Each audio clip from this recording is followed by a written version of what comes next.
Welcome to Webinar Wednesday. We are excited about today's presentation featuring Michael Gossman of Althea US. We want to thank our sponsor, Althea.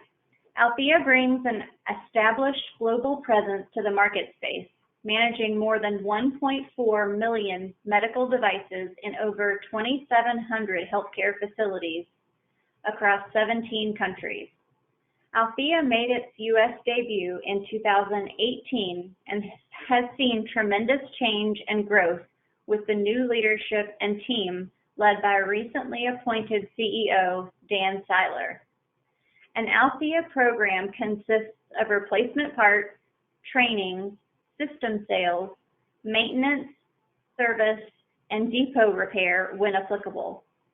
The company continues to focus on its core programs of CT, MRI, and X-ray while bringing on new solution programs like contrast injectors, low-temp sterilization, and disinfection with its most recent distributorship with UVD robots, the market's only fully autonomous UVC disinfecting robot. For more information, please visit althea-group.com. Let's give one lucky attendee the opportunity to win a Webinar Wednesday Webinerd t-shirt by telling us what city and state is home to the U.S. location of Althea. You can answer now using the question feature on your webinar dashboard. A couple of reminders before we get started. Our next HTM mixer will be October 1st and 2nd at the Hyatt Regency in Milwaukee, Wisconsin. Join us for this two-day event filled with networking, continuing education, and vendor engagement. These mixers will provide a slightly modified, less crowded, and safer environment. You can learn more by visiting htmmixer.com. We are also hosting the MD Expo in Tampa, Florida this November. Registration is open on mdexposhow.com.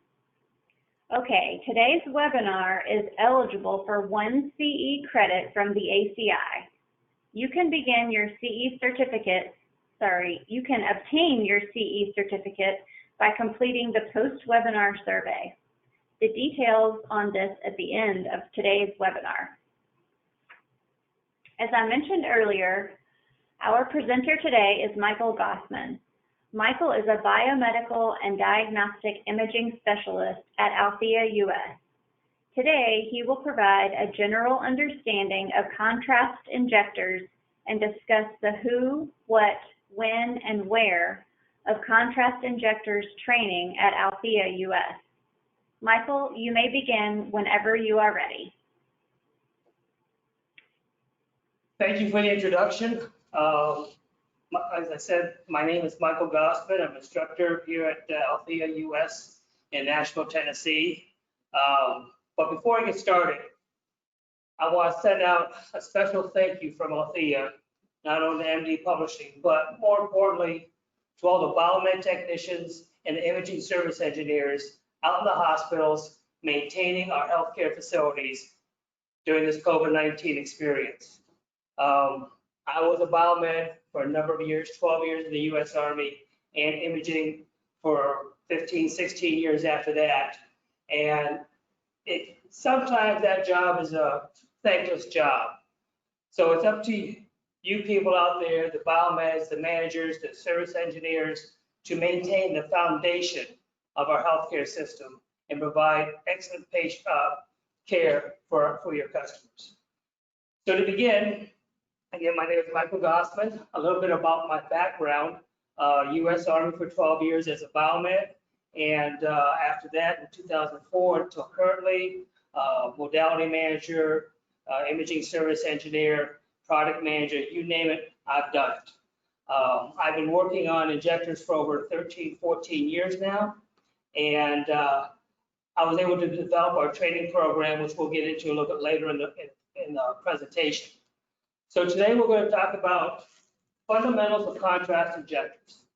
Now, What are the fundamentals of contrast injectors? What is contrast? What is a contrast injector? Pressure, protocols, maximum pressure, pressure limiting, basic operation procedures, troubleshooting, why you should have an in-house injector program, and at the end, we'll have a Q&A of what was presented. Let's start with what is contrast? What is it? Well, it's a couple of things. It's a noun or it's an adjective. Contrast. Contrast can be described as different shades of gray, the difference between two items. That is the contrast. That is what you see. Also in radiology, contrast is sometimes called a dye. But what it actually is, it's injected into the patient's body and it attenuates the X-ray beam to show soft tissue in a better format. X-ray does not show soft tissue as well as MRI does. But CT is a very common use of contrast, and that will help determine or identify issues within the soft tissue. How is it used? What modalities are used in it? There's CT, there's MRI, and also cath labs and interventional radiology. All those use X-ray, except of course the MRI, but it helps attenuate or view the soft tissues. How does it enter the body? Well, there's several ways it can enter the body. It can be manually injected through an IV, or it can be, contrast injector could be used, and that's mechanically injected into the body. Here you can see two examples, before contrast and then contrast in the body. As you can see, this is of the heart, and all the veins and arteries around the heart are brought to light when contrast is added. This is a big advantage with contrast instead of just standard X-ray. You will not see the different issues that they have. Darker spots are clots that can be shown up with the contrast. As I mentioned before, how does the contrast enter the body? We have a stellar injector, which is a very common injector for CT. We have the MR Spirion, the newest, latest from Bayer, that is used for the MRI. And then we have the Mark 7, which is the newer version of the Mark 5 Provis. That's called the Mark 7 Arterion, which is used in interventional and cath labs. And then, of course, there's always a syringe that can be used to inject contrast. So what is a contrast injector? Well, it's a mechanical device used to deliver contrast into a patient's body at a set rate and volume. Now, if we go back, we saw the syringe, that was manually injected. There's no real control of how fast you want it to go in or how slow you want it to go in. Whereas with the contrast injector, you program it, or the protocol you enter into the injector so that it injects the rate and volume that's dictated by the procedure that you're doing. Now let's talk about components of contrast injectors. There's numerous different models out there, several different manufacturers. There's Bayer or Medrad or Bayer, and then there's Tyco, Covidien, Levoflorsheim, Grouvet, whatever you want to call them now, they're all the same company. They're out there, and you have Assist. That's another more common injector. Assist CTA and Assist CBIs. But they all have the basic same components. The injector head, a monitor display for control, and some type of power module. They all have that. Now, what about the Mark 7 Arterion? You only see the display and the injector head. Where is the power box and power module?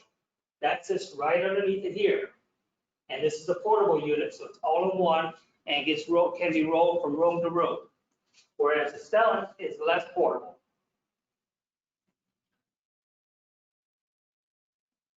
Now let's talk about pressure a little bit. What is pressure? Well, pressure is the force applied perpendicular to the surface of an object per unit area over which that force is distributed. Sounds like a lot of words to actually know what pressure is. Well, basically, if you push something, you're putting that applied force to that object and you're pushing it. Why is that important? Well, in the injectors, high pressure is created to inject the fluid into the patient. And a lot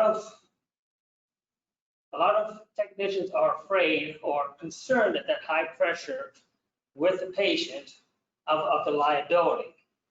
There are numerous different safety features in the injectors to prevent that from happening. And I'll go over some of those a little bit later. But that is pressure. Now, is this pressure going into the human body? No. The pressure is created before the contrast goes into the body. What goes into the body is the release of that pressure. So what determines flow rate? I'm sorry, what determines pressure? Excuse me.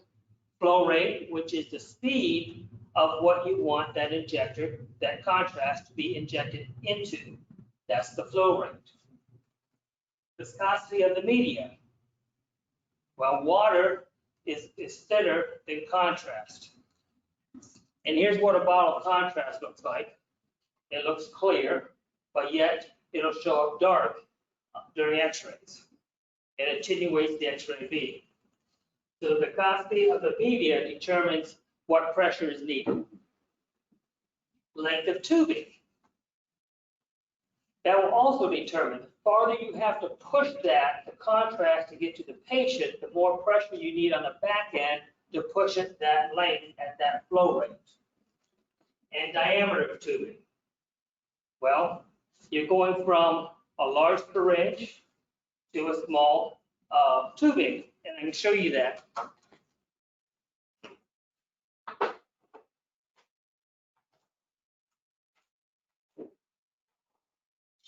So here's a syringe for a stomach. You have a large cylinder pushing fluid through a small tube. So the pressure is not at the end of the tube, but at the other end, pushing the contrast through the hole, through the tubing, into the IV, into the patient. So the pressure is not, again, it's not at the patient. It's before, it's to push this contrast out. And you can think of it this way. Let's look at a garden hose. When you turn the spigot on the outside by the house, you get a lot of pressure, right? Well, actually, no, you get the release of the pressure because the pressure is actually in your house plumbing. But when you open it up, that pressure is released. Now connect a garden hose to it and run that garden hose 100 feet. Do you still have the same release of pressure that you did at the house, or do you have less? You have less because now you have tubing, and the tubing will absorb some of the pressure. And as it releases it, it is actually releasing the pressure. Now put a nozzle at the end of it, and now you spray the nozzle. That is again releasing the pressure. But in the reverse side of it, go back to your spigot at the house and put a 3-inch tube on it, like a fire hose. It'd be hard to connect it, but you could still do that. They connect a 3-inch hose to it, turn on your spigot, and you only have to run that hose 4 feet. How much pressure do you have? Hardly any, because now you're going from a small hole to a big hole. But on the stick, if you reverse that again, you push it backwards from a 3-inch diameter to a 5/8-inch hose. Now you need that pressure on the reverse side to push it through back into the house. Hope that makes a little bit of sense to you. But with the contrast injector, the pressure is not at the patient. It is at the beginning.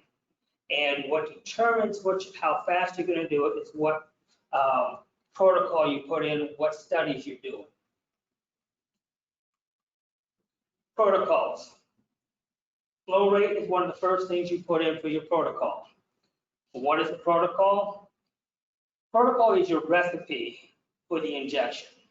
There's numerous different procedures out there in CT, MR, cath lab, interventional that requires different flow rates.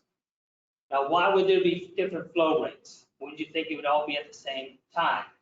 It's not. The slower the flow rate, the more diluted in the blood the contrast is. The faster the flow rate, more contrast in with the blood, so you have a higher concentration of contrast to blood. So with different flow rates will determine what type of concentration you have in the blood. On CT injectors and MRI injectors, flow rates only go up to 10 milliliters per second. That's because the procedures call for a higher concentration, a lower concentration of contrast in the blood. In cath labs, the flow rate goes up to 50 milliliters per second. Yes, 50 milliliters per second is awful fast. Well, they want that concentration of contrast in the blood, like the picture I showed you before. They want to see it flowing with the blood in real time to identify issues in the coronary arteries or whatever they're going to examine. So the flow rate is determined on what procedure you want. Volume, you enter the volume, 50 milliliters, 10 milliliters, whatever contrast you want, the amount of contrast you want to inject. And as you can see by this bottle, it's not very big, and they can get 4 or 5 different studies out of this one bottle. So they do not use a lot of contrast, except in MR. Except in cath labs. They use quite a bit of contrast. And then you have max pressure. With max pressure, it's set for several reasons. You determine what it is. Max pressure in CT and MR injectors go up to 300, 325. Cath labs injectors go up to 1200 PSI. If you're injecting 50 milliliters per second, you're going to create a lot of pressure on the back end to push that through.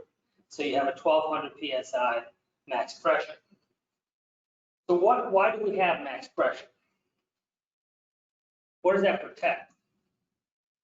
And you can see the protocols we have here. Max pressure is actually safety, and everyone would think that it's for the patient, but let's be realistic on this. Your car tire holds maybe 45 PSI. There's no way a human body can handle 45 PSI in their arm. So there's not that pressure going into a body. It's all prior going into it. But the max pressure is a safety device, it's a safety setting for the tubing.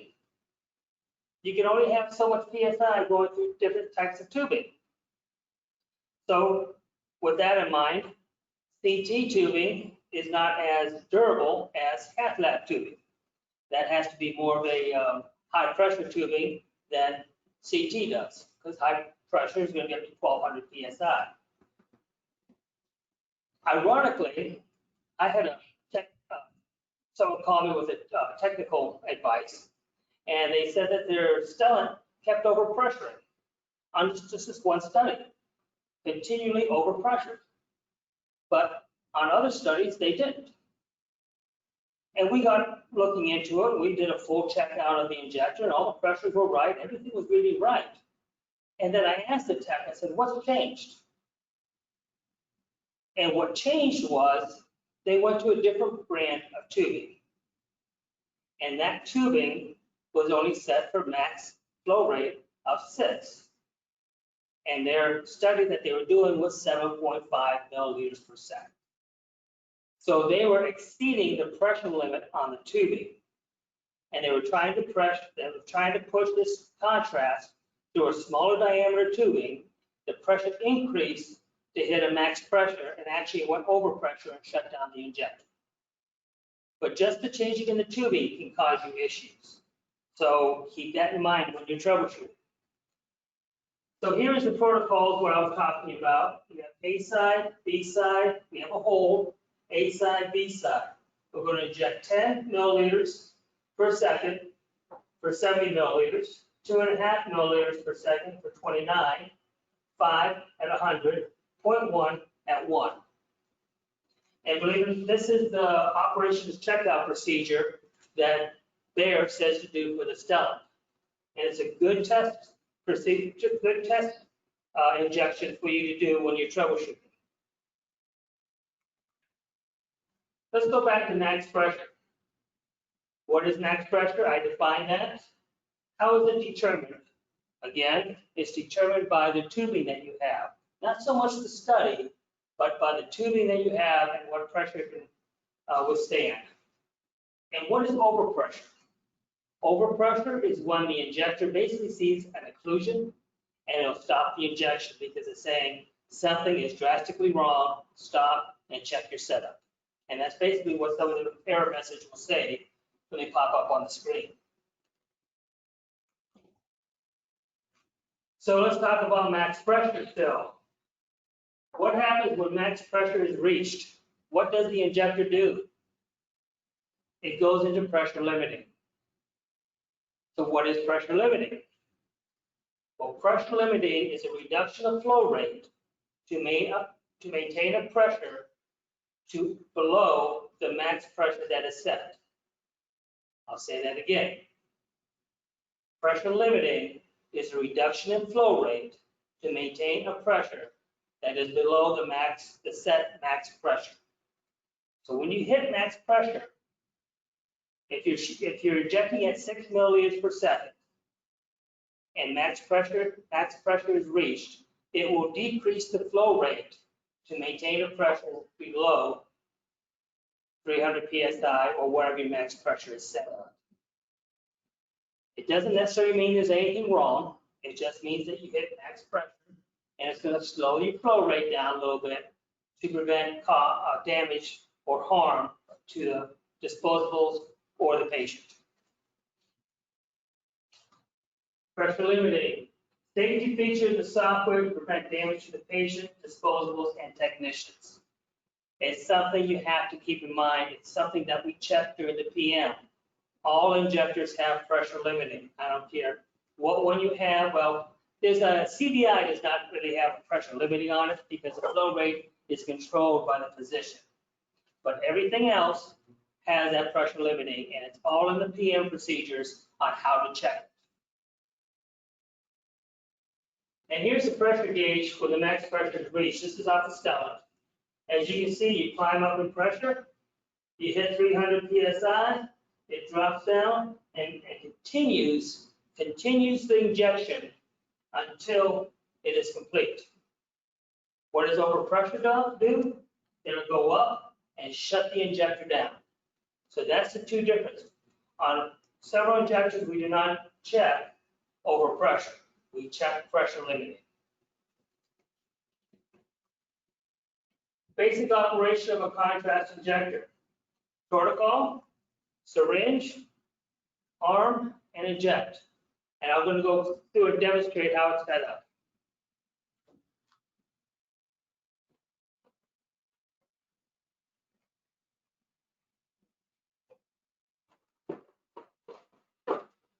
So what I have here is a Integral workstation. It's the newer one that Bayer put out for CT. I already have my protocol entered into the injector, what we have up there. I take my syringes, I pop them on. This is set up to automatically extend when a new syringe is attached. Now, most of the injectors have some type of safety mechanisms that you cannot reuse syringes. The Stellant has one, the OptiVantage has one, the CTA injector has one.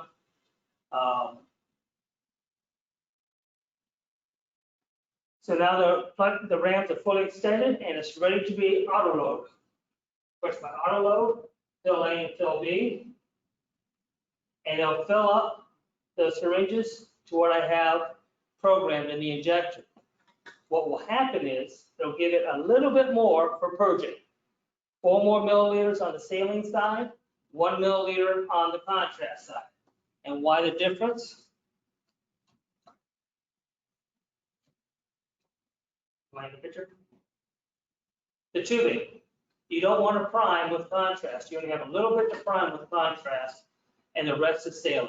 And of course, saline is going to be cheaper than contrast. So why prime with contrast?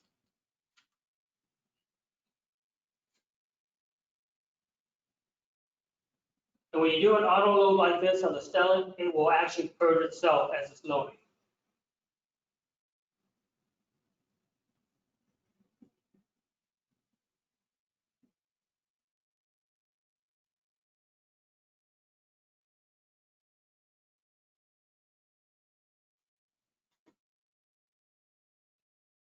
$34, $171, I'm going to hit prime. Now it goes down to 170, and it goes down to 30. 70 and 100 is 170 for the contrast, 29 and 1 for the saline. We're going to lock the protocol, arm it, and it asked me, did I check for air? Yes, I did. Always inject, test inject, PM inject, whatever you're doing, down and away. You are dealing with pressure, and accidents do happen. I did check for air. There's lots of air in there. And I hit the injection. My lights flashed. I have a pause. Contrast first. And this is the test procedure I use when I have a problem with one. I will put this protocol in, and it actually verifies the different speeds of the rams and different volumes for me. It has a pause in there, and it has a hold. Now a pause is a determined amount of time that it's going to stop. A hold needs human interaction to restart again. So I'll restart. Now my contrast is injecting.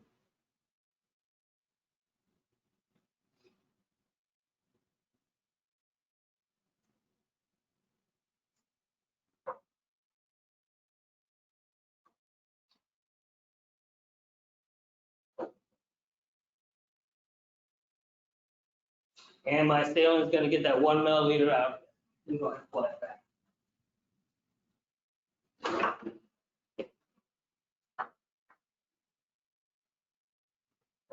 So that's the basic operation of an injector.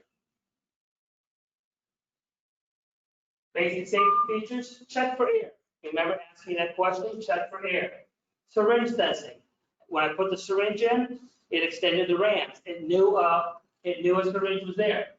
Tilt sensing, the stellate doesn't have it, but the assist does, the OptiVantage does, the angiomat does, quite a few of them do nowadays. And RAM movement is controlled and monitored by 3 different things. You have the current draw from the motor, you have the encoder on the motor, and you also have a potentiometer by the RAM.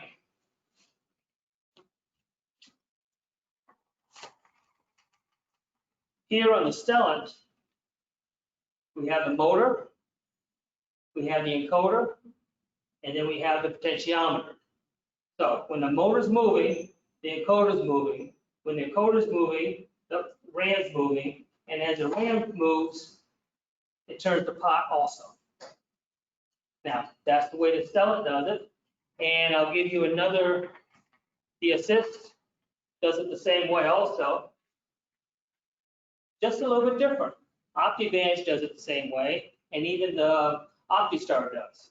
So we have the motor, you have the encoder, but where's the potentiometer? Well, they use a linear potentiometer, which is this rod right behind the support bracket right there. And it has a wiper that goes up and down. That's their potentiometer.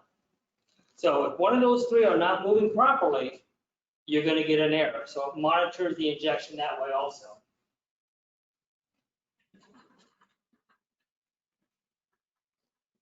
Basic functions of all injectors. Volume rate. Flow rate, volume, pressure, protocols, hold and pause, delay, KBO, and test injection. KBO. Okay, Biomeds, what's KBO? Tell the imaging engineers what KBO is. keep main open. They may need to know that one day. Test injection is very important. Always check out that injector if there's any issues whatsoever. Troubleshooting. Test injection right up there. If a customer complains about an issue, run the test injection. Find out where it's having the issue. Use all your senses. If anyone has ever worked on a Mark V Probus and it's not working right, and they open up the control cabinet, they know when something's not working right. I think every Mark V Probus injector out there, the control box smells like it's burned up, because when they blow, they blow. One board can take out 2 or 3 other boards. But use your senses. Listen, feel. If there's RAM movement problems, put your hand on the bottom of the knob.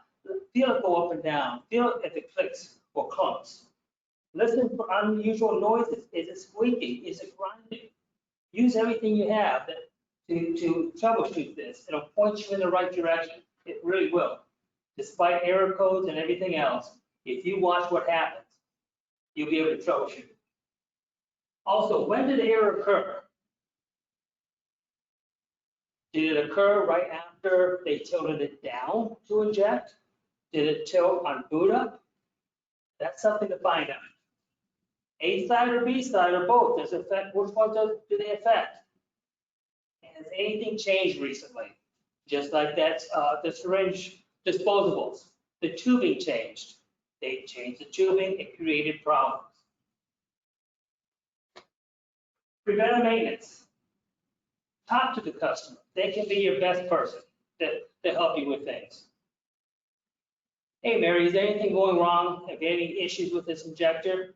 Well, you know, Mike, the other day I received this 3026 error. Oh, okay, I'll be more than happy to check that out for you. Boom, there could be a problem with your power supply. Record the current protocol on the screen. Whatever is there when you walk in needs to be there when you leave. It saves a lot of phone calls the next day or the next shift. Initial inspection. Take a once over. Is everything mounted properly? Is everything secure? Is the counterpoise assembly from the ceiling falling down? Does anything need to be addressed prior to starting the PM? Perform a test injection. Did everything function properly? Cleaning contrast.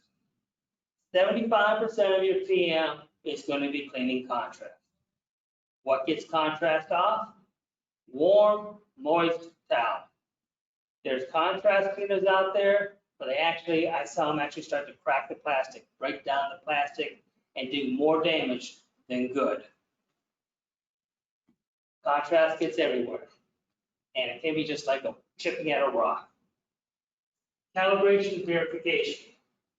Depending on what model you have, they can be calibrated. It may not be calibrated, but you know, some OEMs say, well, we calibrate this thing every time we do a PM. Okay. Well, if you have an X-ray unit and you shoot 80 kV and it shows 80 kV, are you going to calibrate it? Why? It's already in calibration. Very seldom do these injectors get out of calibration. And if they do, then it's more of a mechanical issue than a software issue. Also keep that in mind. Final operations check. When you're done with everything, before you walk out that door, do another check with your test protocol. Make sure everything is working just like you walked in. And last but not least, enter the original protocol. It saves hassle the next day. One test on the Mark V Probus, you changed it from a milliliters per second to a milliliter per minute. And if you do those at night, the next morning, if you don't change it back, you're going to get a phone call, and it's going to be, my injector's working, but it's running very, very slow. Yes, you left it at milliliters per minute, not milliliters per second. In-house program, non-OEM. Can you save money bringing it in-house? Yes, you can. You need training to properly maintain the injectors. The more comfortable you are with the injectors, the more comfortable the customer are going to be with you. Besides the financial side of bringing it in-house, there's the patient customer side. And what I mean by that is Monday morning, 8 o'clock, technicians come in and start firing everything up, start getting ready for the new week, and their injector's down. 8:15, you get the service call. My injector's not working. It's not turning on. So you go up there, and it could be under contract with the OEM. That's fine. So now you tell the director, I need to call the OEM in because it's under contract. And the director says, can't you fix it? It's under contract. I can't. I have to call the OEM. So you place that phone call. 2 hours later, the director says, when's someone going to fix my injector? Oh, I'm still waiting for the vendor to call me. 1 o'clock, I got a phone call. They'll be here tomorrow. What do you mean tomorrow? Well, he's tied up or she's tied up and they can't get here till tomorrow. So I'm going to be down without an injector for another day, day and a half? Well, I'm sorry, yes. So let's take another look at it. You get a call at 8:15. I'll be right up there. You go up there, you talk to the technician, you find out what's going on. It's now at 8:23. You have a problem, it's not recognizing the syringe. Okay, no problem. Can I work on the injector now? Yes, go right ahead. We need it up and running. You get in there, within 45 minutes, you have it up and running because it was just a dirty sensor. You didn't have to wait for anybody. You did it yourself because you had the confidence and you knew what you were doing because of the training you had. That, to me, that's more important for the customer and the patient than a few dollars. Because now you're taking care of the real customer, the patient. They don't have to reschedule. The patients don't have to come back. Everything goes smoothly because you fixed it right the first time. Most injector repairs take less than 90 minutes from troubleshooting to repair. Why wait for the vendor to call you back? Who's better to service your equipment than yourself? Who's going to take better care of your equipment than you are? You're going to take more pride in your equipment than calling somebody else. So that's another big advantage to taking care of the injectors and bringing it in-house. Never have to say, I'm waiting on the vendor. The directors understand things go wrong. Part of life. But they want to know when it's going to be fixed. They do not want to hear, I don't know. They want you in there fixing it. Althea Contrast Injector Program and Service Training. We have a five-star rated service training. I developed the training program myself as a technician for the technician. I've been in the field and I've had previous training and I knew how to do the PM, but I was never taught how to troubleshoot. I was never taught how to do the repairs. The response I would get would be, call us, we'll help you. Well, that didn't help me at 4 o'clock in the morning when things went haywire on a PM because I couldn't get my pressures right and things weren't working right. What do I do? So the program I developed teaches you not only PM, that's like 20%. It teaches you how to operate. It teaches you how to communicate with the technician effectively. It teaches you how to troubleshoot. It teaches you how to break down the injector. I really don't think there's anyone else out there that trains on injectors that takes it down this far. At Althea, we take it down to the bone of the problem. In training, you take it down this far, you put it all back together, and then you verify the operation. This is a stout, by the way. I take pride in my training. I developed it And I want to empower the technician to take control over their hospital's equipment.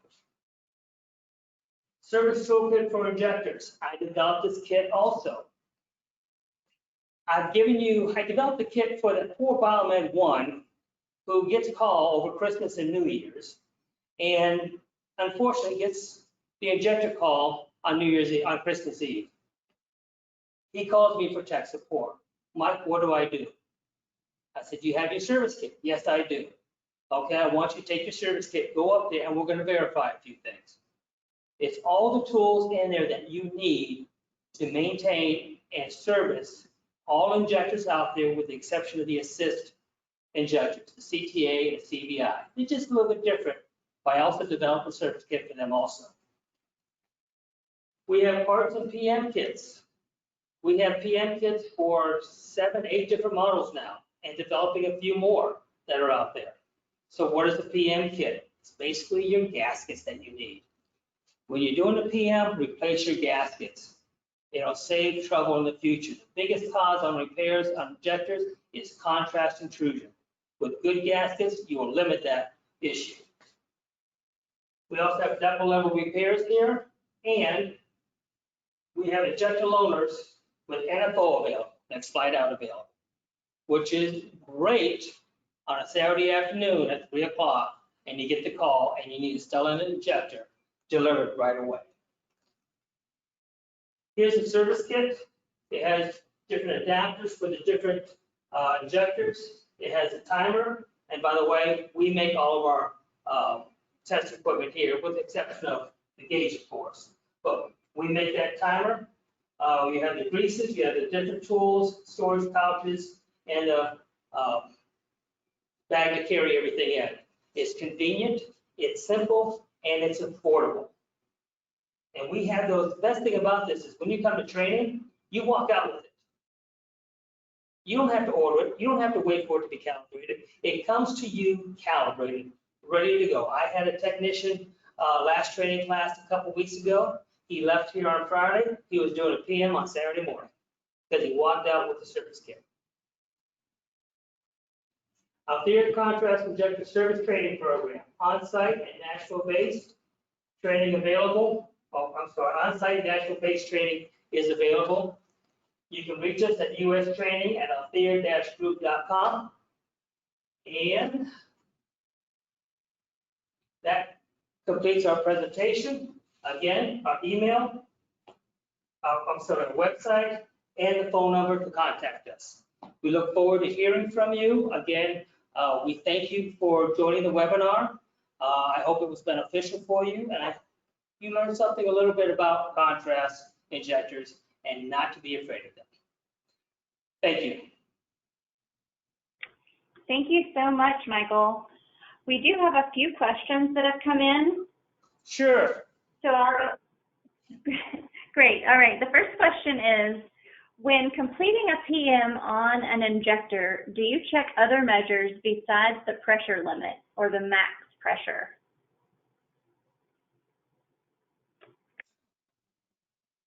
When doing the PM, the pressure that is checked is the max pressure.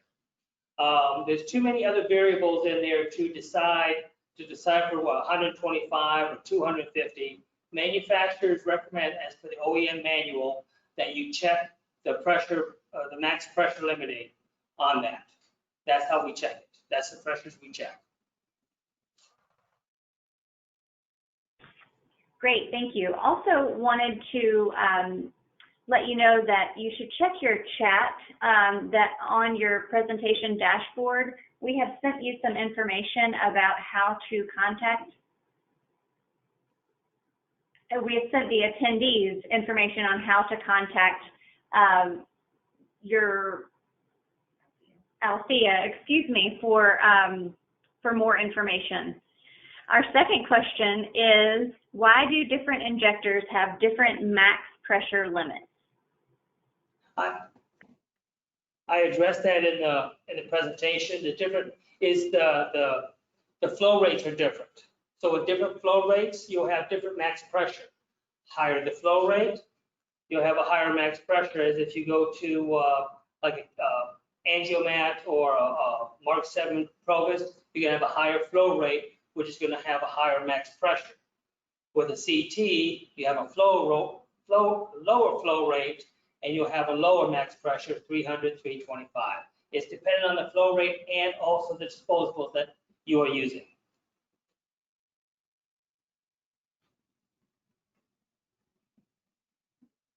All right.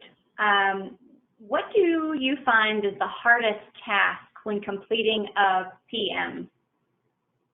I think the hardest task is to find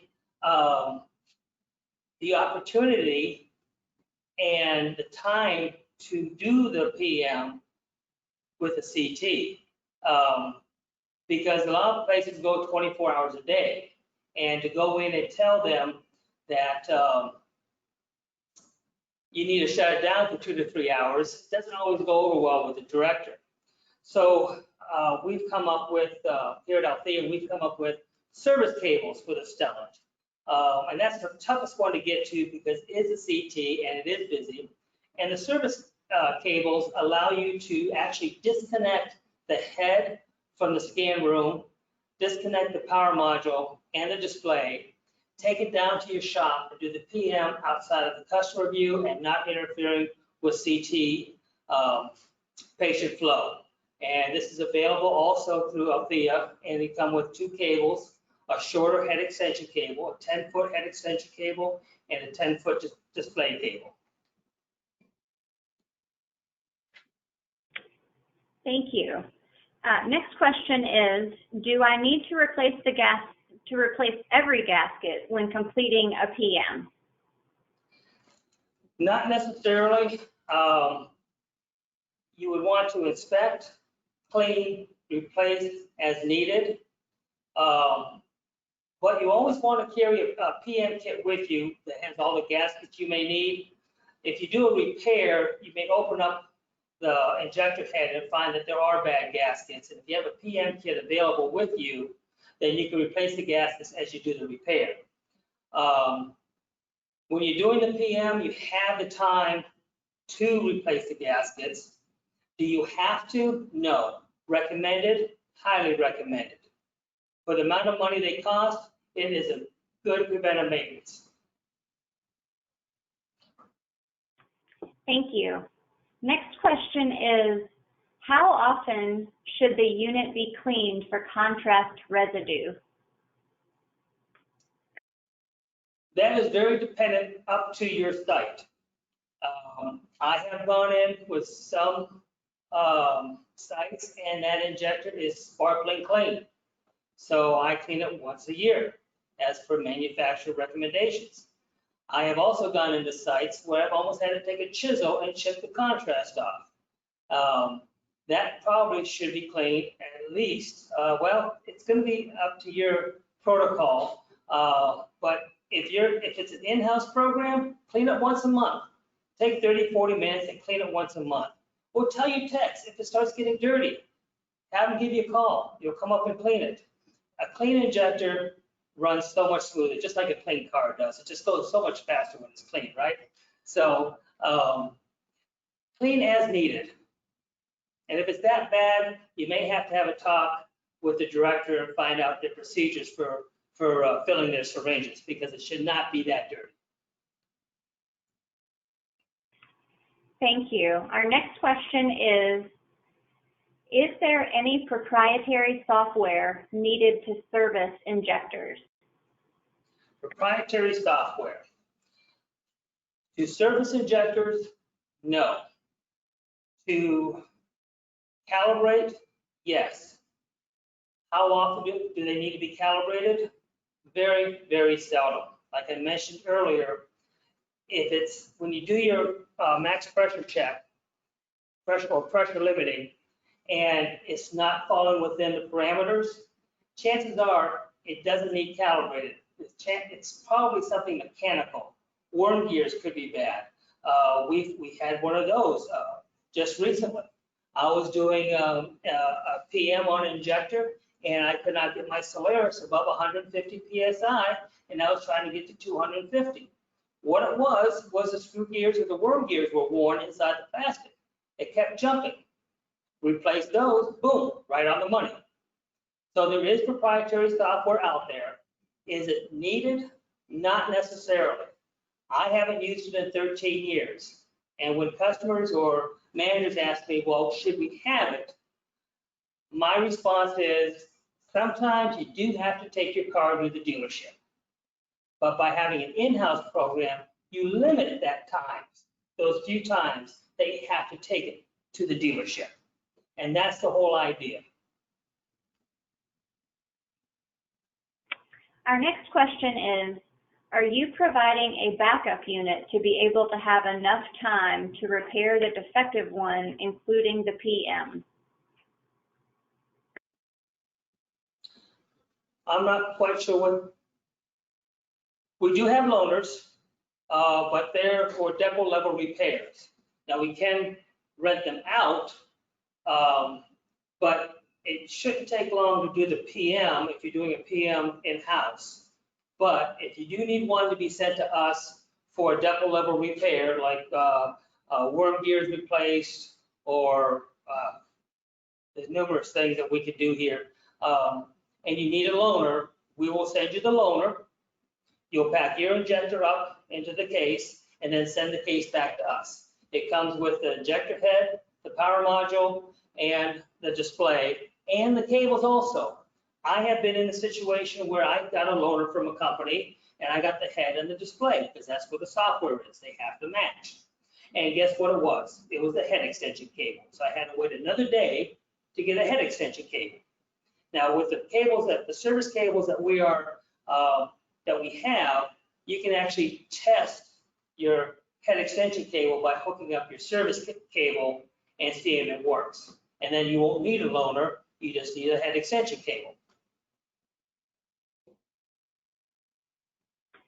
All right, our last question is, how do you know what an injector error code is? There's two different, there's a SIM code and a number code. The SIM code would be like ENCA, ENCB, that's encoder side A, encoder side B. The service manual that Bayer puts out does have the SIM code numbers in there, but it does not have the number code. We have the numbers code here, the numbers codes here that can more identify what the issue is. The SIM code does help point you in the right direction. We do provide 24/7 tech support. If you have a code, give us a call. We'll tell you what that code is and what direction to go into.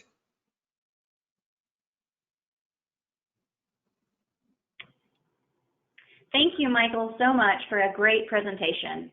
I'd like to encourage everyone to visit today's sponsor to learn more about the products they provide to our industry.